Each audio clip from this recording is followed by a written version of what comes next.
थोड़ा आगे की चीज है, साधना की ऊंचाई की चीज है, यंत्रवत, न कर्ता न भोक्ता। ये अनुभूति उपासक के हृदय में जब आ जाएगी तब खत्म जन्म मरण का खेल, अब खत्म। अब संसार सृष्टि चक्र का जो बंधन है, बेड़ियां है, वो सब खत्म हो गई। इसके लिए करना क्या है? समर्पित होना है। श्वास समर्पित हुई, जिह्वा समर्पित हुई नाम में, नेत्र समर्पित हो गए उनके रूप, एक एक इंद्रिय समर्पित। समझ में नहीं आ रहा।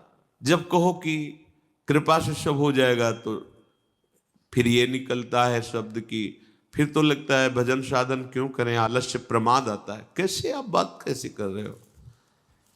समर्पित में आलस्य और प्रमाद, ये तो तमोगुणी लक्षण है, आसुरी प्रवृत्ति का लक्षण है ये। और जितने भी माया जनित गुण हैं अहंकारी पर असर करते हैं, दैन्य पर, वो तो समर्पित हो गया है। समर्पण का मतलब ही होता है उसमें कोई बल नहीं रह गया है। अजात पक्षायु मातरम खगा, अब उसमें विकार कैसे आ सकते हैं? उसका तो स्वाभाविक चिंतन चलेगा जिसके प्रति समर्पित है। बोले ये तो होता नहीं, तो फिर चलो अमुक संख्या नाम जप करो, ये करो, ये करो, ये करो। क्यों? करते करते थक जाओगे तो फिर यहीं आ जाओगे। शरणागति, समर्पित। जब हम प्रभु के बनना चाहते हैं तो फिर हम दूसरे रिश्ते क्यों जोड़ रहे हैं? जब हमें बाजार उठानी है तो हमें क्रय विक्रय पर ध्यान नहीं देना है, लेने देने पर ध्यान नहीं देना है। अब हमें बाजार उठानी, ऊब गया इस बाजार से, आप बाजार बंद करो, घर चलो, बहुत हो गया। घर, प्रिया प्रीतम, वृंदावन। अब तो लेना देना जब तक बना रहेगा तो आना जाना बना रहेगा। लेना न देना मगन रहना। ये लेना देना दोनों मालिक के हाथ दे दो कि अभी किसी और से आप स्वयं करो। जो कुछ लिया है, जो कुछ दिया है, वो सब आपके चरणों में समर्पित है। ना मुझे अब कुछ लेना है, ना अब कुछ देना है। मेरे पास कुछ नहीं है। अब आपको जब मन आवे तो दिला देना, आपको जो मन आवे, जैसे आवे। हमारा अस्तित्व तो नहीं, अब आपके चरणों में समर्पित। तो लेना ना देना, तो आना ना जाना, खत्म हो गया। और जब तक लेना और देना, तब तक आना और जाना। थोड़े अंश में इस बात को समझ लो कि जब तक तुम्हारे हृदय की स्थिति ये नहीं होगी कि मैं प्रभु का, प्रभु मेरे, मेरा कोई नहीं, मैं किसी का नहीं, तब तक समर्पण की वृत्ति जागृत नहीं होगी। इसमें कौन सी साधना की हम बात कर रहे हैं?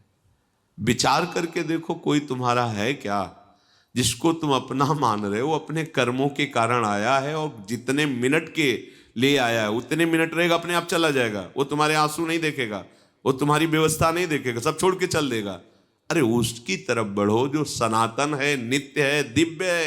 वो है तुम्हारा, वो था तुम्हारा, वही रहेगा तुम्हारा। अज्ञान के कारण पांच भौतिक देहों को अपना रिश्ता मान करके हम भ्रमित हो जाते हैं।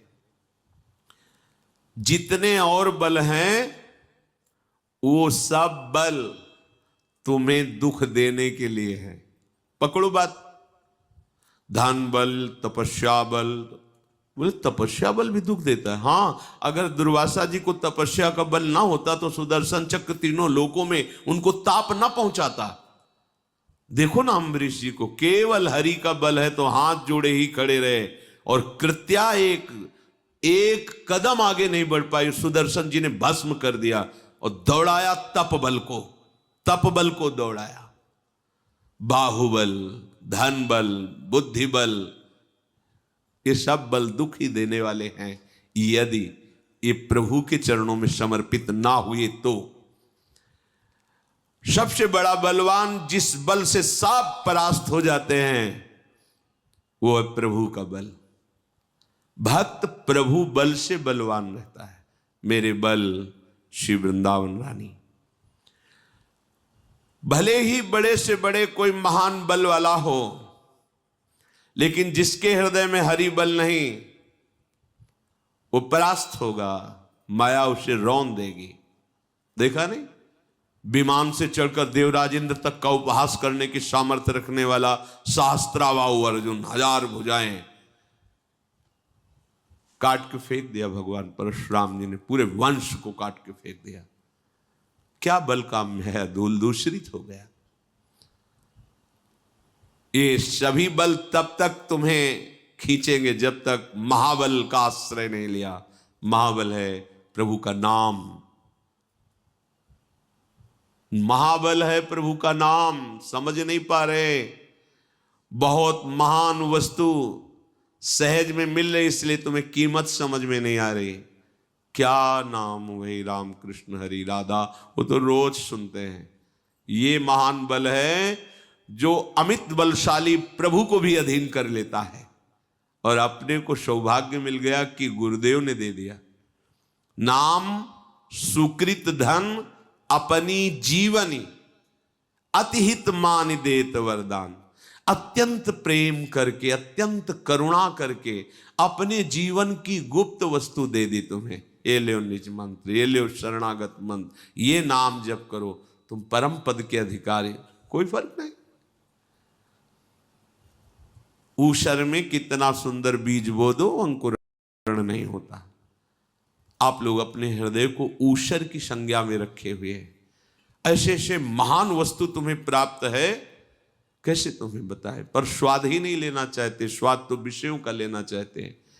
नहीं, आप जप करके देखो, जो आपको मंत्र मिले हैं जप कर देखो, इनका कैसा प्रकाश होता है, कैसी दिव्यता आती है। ऐसे ऐसे मंत्र जिनका कोई अर्थ नहीं है, हाहाकार मचा दे। और ये तो सिद्ध प्रेम मंत्र है, सिद्ध प्रेम मंत्र। मतलब कभी कभी हृदय में आता है, कौन सा सौभाग्य उदय हुआ जो हमको निकुंज का मंत्र मिला। पर स्वाद लेने की तुम्हारी वृत्ति ही नहीं। तुम्हें लग रहा है कि मंत्र मिल जाएगा बस हम सिद्ध हो जाएंगे। नहीं, भोजन पका के किसी ने दे दिया तो आपको पाना पड़ता है ना, पा करके उसे पचाना पड़ता है ना, तब आपका स्वास्थ्य बढ़ता है। आपको मंत्र मिला, उपासना मिली है, आप उसको पाइए, प्रतिपल उसका स्वाद लीजिए, हर समय उसके चिंतन में रहिए। फिर देखिए, आप कुछ समय तो कीजिए, फिर देखिए आप कैसा बिल्कुल बेपरवाह, अध्यात्म से बेपरवाह, शरीर की हर समय स्मृति, शरीर का हर समय याद, इसकी परवाह ये नहीं रहेगा। कर लो परवाह, अमृत पी लो तो भी नहीं रहेगा, ये तो मरेगा ही। पांच भौतिक शरीर है, इससे प्यार कर रहे हो, इसके भोगों को तुम आराध्य देव से ऊंचा समझ रहे हो, तभी तो आराध्य देव का विस्मरण करते हो। आराध्य देव का नाम मंत्र एक कोने में रख करके और भोगों के भोगने में उत्साहित, कितना सुंदर। कभी ऐसे बोले, कितना सुंदर प्रिया जो देखो माई सुंदरता, कितने सुंदर युगल सर का, नहीं, कितनी सुंदर चटनी, कितनी सुंदर अमुक वस्तु। तो रखा क्या आपने युगल सरकार को? युगल सरकार को कहां रखा है आपने? एक साधारण वस्तु से भी नीचे गिरा के रखा है। और आप कहते हो मेरे प्राणाराध्य देव। प्राणाराध्य देव कहां है? एक छोटी सी वस्तु आई स्वाद की, तो भूल गए प्रीतम को। तो कहां प्रीतम को रखा? उस वस्तु के समान भी नहीं रखा। वो अगर रखते तो वस्तु को भोगते हुए सामने प्रीतम दिखाई देते, पर ऐसा नहीं होता। हम तन्मय हो जाते हैं स्वाद में, इंद्रियों के भोगों में। तो इंद्रियों के तुच्छ नाशवान भोगों के समानता में भी अपने प्राणाराध्य को नहीं रखा। बढ़ करके तो बात ही जाने दो। कहां है तुम्हारी उपासना? वासना ने अधिकार कर रखा है। तो दिया तो है मंत्र, नाम उन्हीं प्रभु ने तो दिया है। ये जो आपको नाम मिलता है, मंत्र मिलता है, ये आचार्य परंपरा से। राधे विष्णम संप्रदाय कर्ता आचार्यो राधा मंत्रदा सद्गुरुश्च मंत्रो राधा यस्य सर्वात्मने वंदे।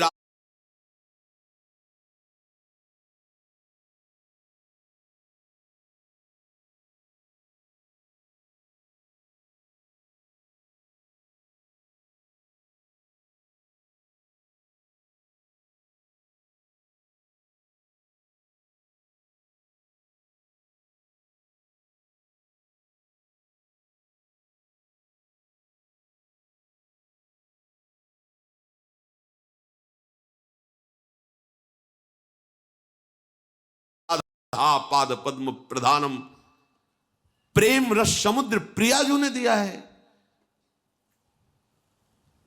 और आज हम उसका स्वाद नहीं ले रहे, मारे घूम रहे हैं विषयों में, जल रहे हैं, तप रहे हैं। कैसे शांति प्राप्त होगी? बड़े से बड़े महान बल को भी इस माया ने परास्त किया है। एक बल केवल है, वो भगवत बल है। जब आप इस बल का आश्रय ले लेंगे तो समस्त बल आपसे परास्त हो जाएंगे। ये काम क्रोध ये बलवान है उनके लिए जिनको ये महाबल का आश्रय नहीं प्राप्त हुआ है। सच्ची मानिए, कुछ नहीं बिगाड़ सकता, कोई नहीं बिगाड़ सकता, बिगड़ा हुआ भी नहीं बिगाड़ सकता। आप हमारी बात के आंतरिक रहस्य को न समझने के कारण अन्यथा न ले। ऐसी अलबेली सरकार है, अगर इनका बल लिए हो ना, पार हो गए, आप पार हो गए, कोई नहीं रोक पाएगा। जब तक भौतिक ब्रह्मा के रचे हुए किसी बल को आप स्वीकार करते हैं, तब तक आपको परास्त होना पड़ेगा। ध्यान से देखो अंदर तुम्हारे बल क्या है। ये भी ब्रह्मा का रचा हुआ है, ये खोपड़ी भी ब्रह्मा की रची हुई, और ये सब त्रिगुणात्मिका प्रकृति आब्रह्म स्तंभ पर्यंतम सर्वम मायामय जगत। एक बल है केवल, वो फिर आ गए, मामेव ये प्रपद्यन्ते माया में तांतरन्ते। इसलिए सत्संग का सार, मैं प्रभु का, प्रभु मेरे, मैं किसी का नहीं और कोई मेरा नहीं, ये सिद्ध करना है आपको। ये आपको प्रमाणित करना पड़ेगा, केवल वाणी से नहीं, प्रमाणित करना पड़ेगा। मेरा सब कुछ प्रभु का, प्रभु मेरे, मेरा कोई नहीं, मैं किसी का नहीं, इसे प्रमाणित करना पड़ेगा। वाणी से तो बोल दिए, अब हृदय में कितना उतरा है इसके लिए आपको प्रमाण देना पड़ेगा। प्रमाण, कोई अपमानित कर रहा है,